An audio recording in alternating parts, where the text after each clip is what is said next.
Hey, how you doing, guys? My name is David. This is John, Ivy. Gonna ask John a few questions and just basically telling his story why.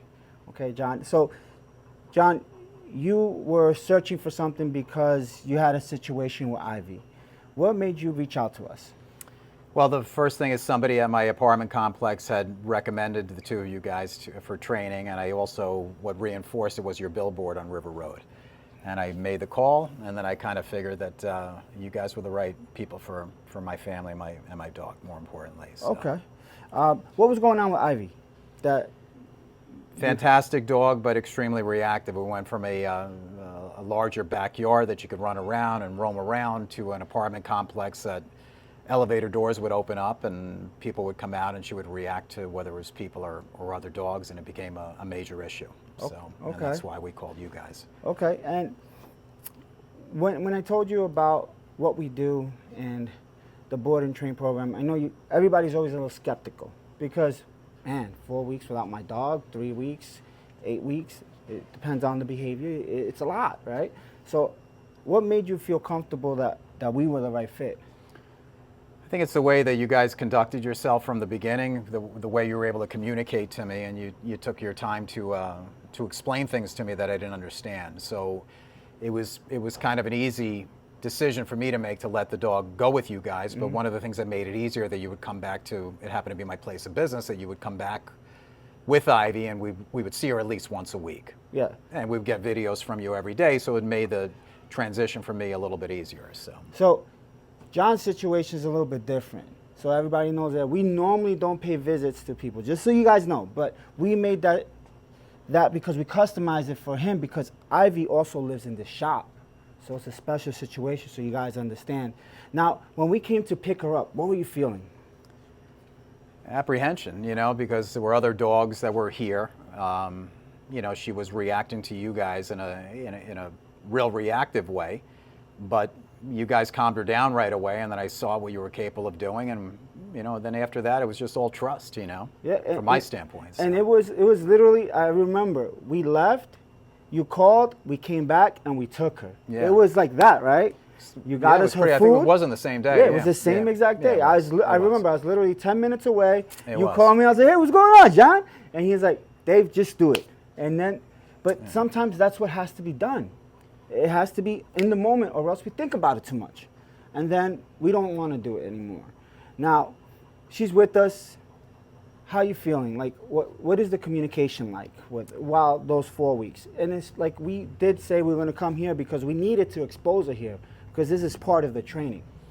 Yeah, the communication was good. I mean, obviously, as we mentioned before, she did come back with you guys on a weekly basis or what have you, and yeah, there was a lot of videos that were being sent, what you were doing. You would text me and communicate to me, and you would travel with her in the car. You do things that I was hoping to do with her to kind of get her more acclimated to, or less reactive, I guess. Correct. And that's what I saw. So.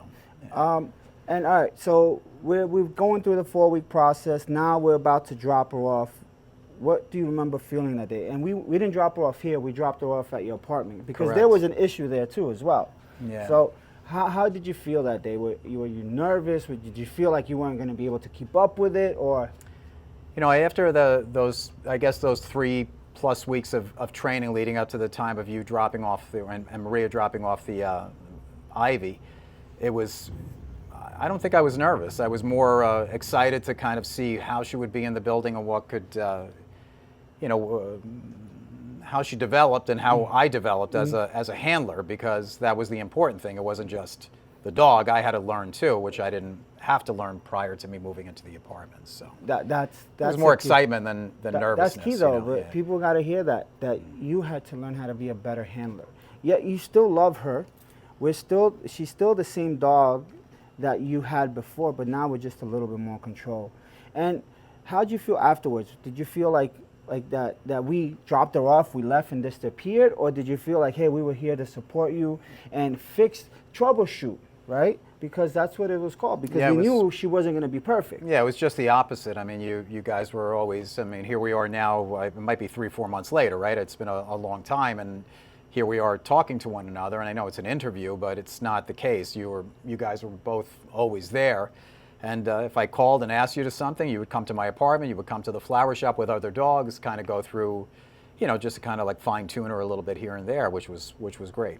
Well, So, and that's what we tell people. But you looked for us. It's not like we were bugging you. We had communication, Yes. right? So what would you say to someone on the other side thinking about, hey, should I do this or not? if you got a reactive dog or a dog with behavioral issues, I mean, I don't think there's anybody better than the two of you. I mean, quite honestly. I mean, the transition in my life, if I didn't go through with what Ivy is doing, I don't know if Ivy's on the camera right now or not, but she would never have been doing what we're doing right now.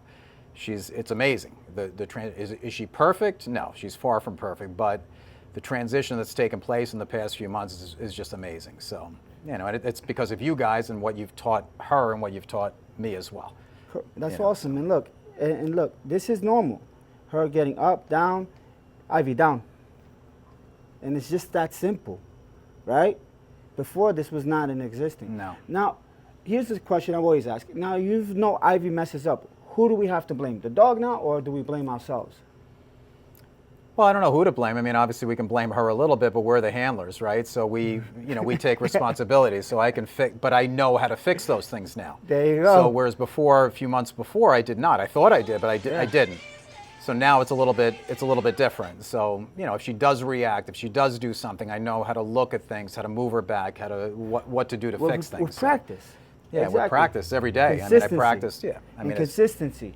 So, John, look, I really appreciate it. I don't want to hold you up more. I know you're a very busy man. You got a lot of things to do, but thank you for putting the commitment to Ivy. Because if it wasn't for that, she wouldn't be who she is right thank now. you guys for your commitment too. Because like I said, without you, I don't. Again, she wouldn't be where she is today, and I don't think I would be either. It makes my life a lot easier, more enjoyable. You guys are coexisting. Yeah, 100%.